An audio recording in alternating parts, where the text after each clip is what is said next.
Pourquoi blâmer quelqu'un que tu as écarté de ton entourage depuis des années? Depuis des années.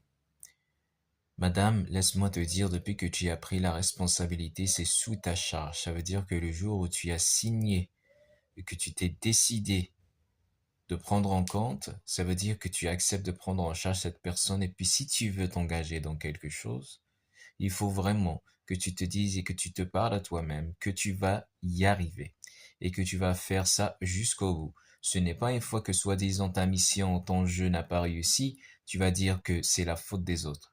Alors je te dis, ce n'est pas du tout la faute du papa. Si tu n'es pas à la hauteur de prendre soin de quelqu'un, ne le prends pas. Fais attention à ce que tu fais. La vie est très précieuse. Ce n'est pas un conte de fées ni un jeu vidéo. Tu te rends compte, si tu gâches la vie de quelqu'un, est-ce que tu sais qu'est-ce que ça veut dire vivre sans amour, grandir dans la peur et la solitude et l'immense silence?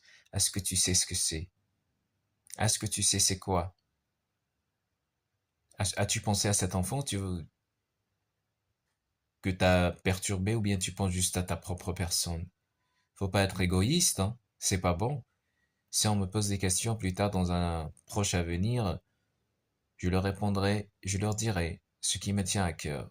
La vérité, de toute façon, tu m'as fait beaucoup de mal et aujourd'hui, adulte, j'en parle encore. La preuve, elle est là aujourd'hui, devant tes yeux.